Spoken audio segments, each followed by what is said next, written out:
Sir, Dr. Paking, i-CT scan.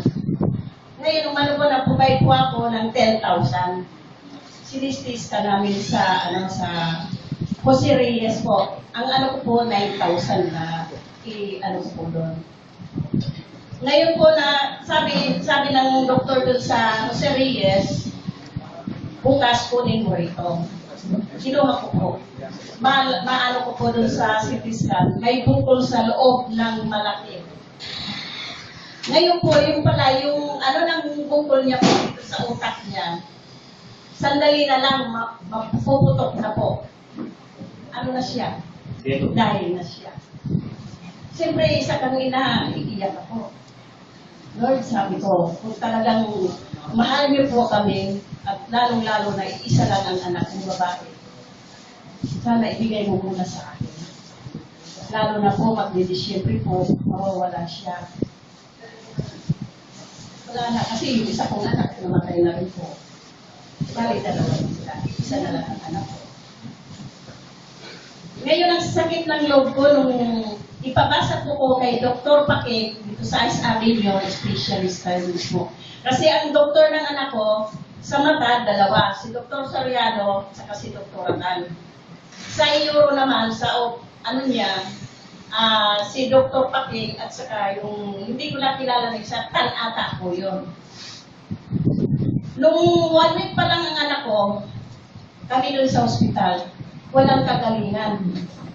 Ang gawa ko po, sabi ko doon sa doktor, Dok, hindi ko mapalagay sa anak ko.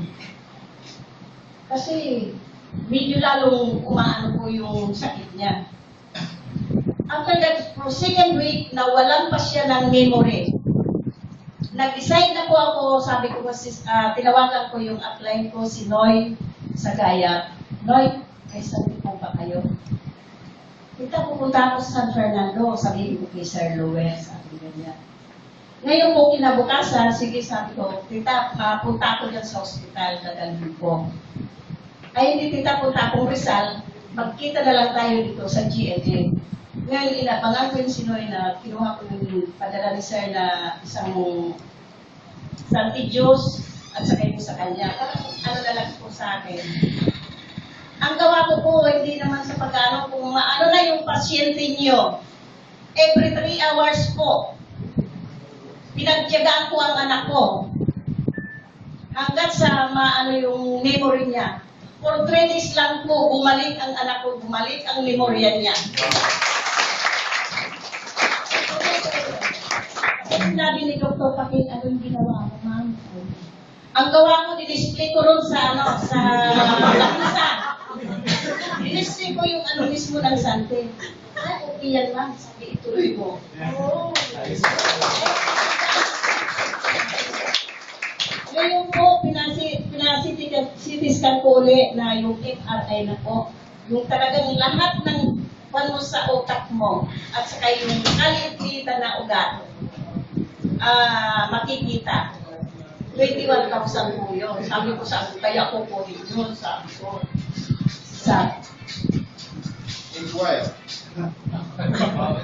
ngayon sabi ko, nag-decide din ako, naglakad ako sa mga kumare ko, humingi na po ako ng tulong kasi hindi ko na kaya po.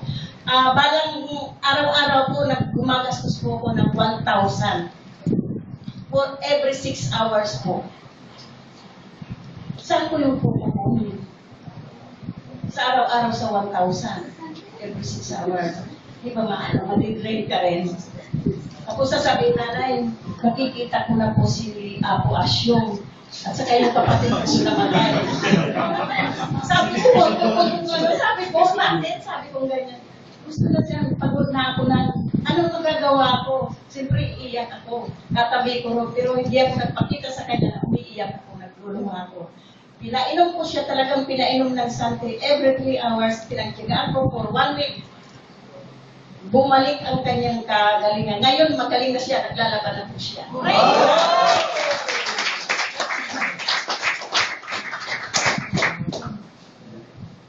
Okay, grabe pa ako kanya po ulit natin si Helen.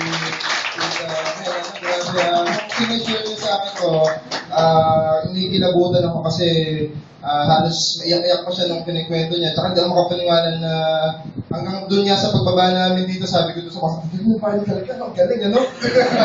Alam mo yung, ang dami doon narinig ng testimonial, pero hanggang ngayon, na-amaze talaga ako na yung mga imposible na nawawalan na ng pag-asa, na bibigyan ng pag-asa dito sa Santi Party. Kaya dito, kailangan natin i-share itong product at opportunity na to. Kasi bakit? Naniniwala ako na tayo, hindi lang tayo nandito para kumita, kundi may reason lahat tayo kung bakit tayo nandito.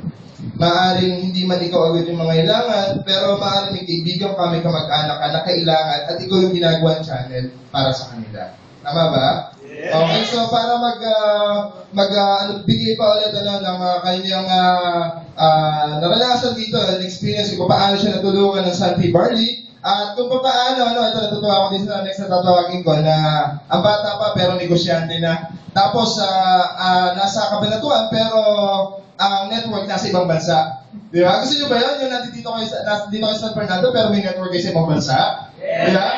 So ito, estudyante, ginagawang part-time yung Santi Barley via online. And of course, Facebook marketing at ang kanyang networks ay nasa ibang bansa na. Palakpakan po natin si partner Christian Delirio.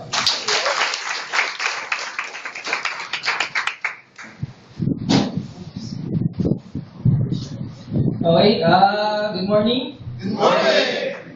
Good morning! Good morning! So, magandang lalaki at babae po ang aking kaharap ngayon. Yes! Tama po ba? Yes! Okay, so, ano nga po bang naitulong sa akin ng Santay? Pero bago po muna pala ako mag-share sa inyo, sir, baka may ko. Kasi yung narinig ko po yung sinabi na. Okay, so, mag-share ko po ako. Tulad nga po na sinabi, nursing student po ako sa Kabanatuan. So ginagawa ko po ito ng part-time. Siyempre, katulong ko rin po ang aking tag team partner talaga, mama ko. Ayan, full support po. Siyempre po, si Sir Lowell, full support po talaga sa atin yan. Kahit na busy po, talaga tutulungan po tayo. Tsaka siyempre, si Sir Arvin po, super wala po kayo masasabi. Talagang susuporta po kayo. Yun nga po, hindi po ako makapaniwala kasi nandito po ako sa Pilipinas. Hindi ko sabihin ito medyo lang po Okay, so, nandito po ako sa Pilipinas, pero nakakapag-market po ako abroad. Yeah. So, yun nga po, meron po ako sa Kuwait, hindi rin po ako nag-iayabang, meron po ako sa Kuwait, meron din po ako sa Japan, at gustong-gusto po talaga nila yung product. Sila po mismo ang nagsasabi sa akin na ang dami po nilang natutulungan sa Kuwait at Japan. Nung tinry po nila yung product, ang dami po nagpapasalamat sa kanila. So, sa product pa lang po, buhay na tayo talaga. So, meron po ako tito ko. Yan. Na-stroke po siya. Then, 1 month po, pinatry po sa kanya yung Santi juice natin and capsule. Nakakapag-drive na ulit. Dahil po, nakatungkod lang po siya ang inabutan ng aking mother dear. Ngayon po, kaya na po maglakad. Kaya na rin po tumakbo. Sobra po talaga, napaka-powerful ng ating product. Kaya po sa mga hindi po nakaka-try, subukan niyo po kasi hindi po kayo magsisisi. At meron pong resulta kahit konting paggamit niyo na po. Siyempre po, hindi lang po sa product, pati sa business plan po natin sa marketing side po ng Santay. Talagang nakakatuwa po kasi 19 years old pa lang po ako pero natulungan na po ako nito na kumita po kahit pa paano. Na sa 19 years old, sa tingin niyo po ba nakakapag-negosyo na po? Karamihan po kasi sa mga kabataan, di ba? Puro gala, puro gano'n. So, pwede po pala na kahit bata ka, kikita ka po. Yes, Santay?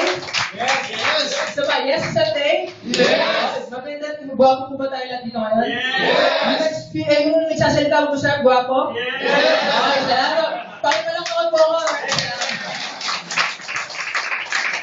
Oh, grabe. Ano ba yung mentor niyan? Okay. Sige, manang-manang sa mentor. Okay. So, meron pa ako isang tatawagin. Kaya hindi ko matanong. Hindi niya rin alam na tatawagin ko siya. Bye! Okay, so ito ano nakakatawa dito. Ito yung isa sa mga nag-inspire sa akin kung para i-push ko din yung online marketing ko sa Sunday. Ano? Grabe, ako ay offline, siya nakaupo na sa